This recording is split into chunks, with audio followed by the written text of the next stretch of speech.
Hey YouTube, how's it going? Hope you're having a good week. I'm having a very strange week. A lot of big changes at work. A lot of comings and goings, mostly goings. A lot of big shifts and a lot of new stuff on my plate. So it's been very, very stressful. But that's why we have this hobby, right? You know, at the end of a long day, you kind of let it all go. And you slow down your pace, you slow down your mind, you stop the racing, and you just, it's you and your pipe. So, speaking of pipes, I want to talk about a tobacco that I've been smoking on recently, and I'm ready to kind of give a final review of. And it's an aromatic. Now, I spent years smoking on the most bulk, i.e. kind of garbage aromatics that you could possibly find in a gas station, and I just had this idea of what an aromatic was, and then when I found English, I realized, oh, this is incredible. Like, this is my thing now. You know, I'm gonna smoke Englishes from now on. But I didn't switch. I didn't switch over quite that bad. I kept trying new aromatics, trying to kind of see what else was out there. Maybe there are much better aromatics. It's not been the thing that I'm usually drawn toward these days at all. But I find that what happens is that I'm smoking a lot of really harsh stuff. You know, I'm smoking Pirate Cake, I'm smoking Nightcap, I'm smoking Bingle Slices or whatever, and these really hardcore Old Dark Fired, vintage Syrian, and this stuff just gets pretty harsh after a while. Sometimes it's kind of like when you eat steak all the time. I mean, you're stuffed, like you kind of want dessert. And that's, and it's not even necessarily the sweet tooth thing. It's more just wanting something mild to kind of cleanse the palate and, relax, not quite go so crazy with the flavor and kind of recharge. Usually what I find I enjoy going to for that is Lane Ready Rubbed. Lately I started checking out Saint Bruno, and I got a pouch, and I understand that it's available in a flake and it's even more flavorful. Those are very similar and very sweet, and I highly recommend that for that sort of thing.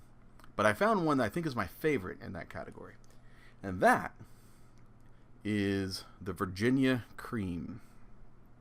This stuff, I think it's just amazing. And in fact, I'd say that this is one of those rare aromatic blends that is a crossover. So if you're really not into aromatics at all, but you have some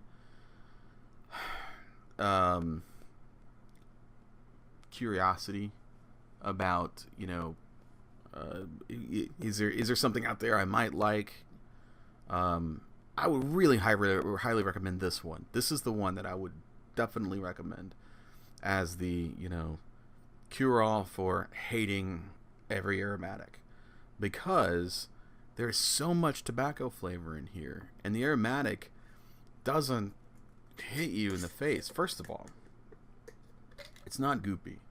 This is a very, sort of fluffy tobacco. It's not a goopy tobacco in the slightest. Kind of see it kind of like flopping around in there. It's a very dry, very well behaved, not goopy at all.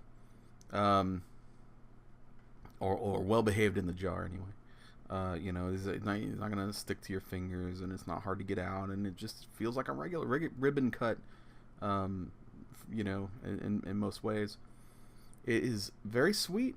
You smell the sweetness, but I noticed that as soon as that sweetness kind of dissipates for a second, you mostly smell sweetened tobacco, but the tobacco nonetheless.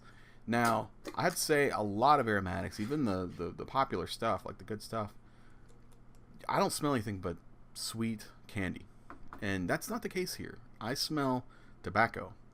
What tobacco am I smelling? Well, let's let's look at the tobaccoreviews.com specs here. GLPs is the brand Virginia Cream. The Virginia Cream is part of the Heirloom collection. Of course, it is manufactured by Cornell and Deal. It is an aromatic, and the contents are surprising. It's Black Cavendish. Okay, duh. It's Kentucky, Perique, and Virginia. Now, first of all, I do find Virginia-based aromatics usually a little bit more interesting because there's a lot of like sweet Virginia flavor that pairs with the aromatic flavor, and I like it when that comes out. But the Kentucky and the Perique really add a whole new dimension to this. Now, those are very mild, very subtle. You know, this isn't like full of Kentucky or anything. They both use as, I think, kind of a condiment, but it creates a robust tobacco flavor that then hides under the sweetness. And so as you smoke it, you're drawing out complex tobacco flavor that you maybe weren't expecting. I think it's great in that as far as the contents goes and what you're tasting. The flavoring is bourbon and vanilla. It's a ribbon cut.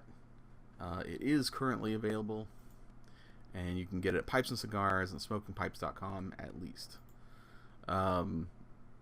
Strength is medium. Flavoring is mild. That's an important point. I agree. It's not an in-your-face kind of flavoring at all. The taste is medium, and the room note is very pleasant to pleasant. Yeah. When you talk about crossovers, when you talk about kind of a mild, not too in-your-face, not too robust, not too harsh tobacco to kind of fill in between other blends, like Lane Limited, Lane Ready Rubbed, things like that. This would just, I would be at the top of my stack in that category. In fact, it's getting to be kind of a go-to aromatic for me. I'll grab 1Q. Got a lot of 1Q sitting around here. I've got a lot of aromatics actually. I got a bunch that I've kind of checked out. Just wanted to try vanilla custard, black coffee, just a lot of, and we're talking like Sutliff and Peter Stokely. And I've got some like local tobacconist blends, and God knows like what they are actually. But there's just a subtlety about this that is unbeatable. So I'm telling you, if you don't like any aromatics, get you some of this. If you like Virginia and you do like aromatics, get you some of this. So what do I rate this tobacco? Well, I rate this Journey to the Center of the Earth by Jules Verne. This is a sweet and fun adventure that you'll really be able to have over and over and over and never get really bored of.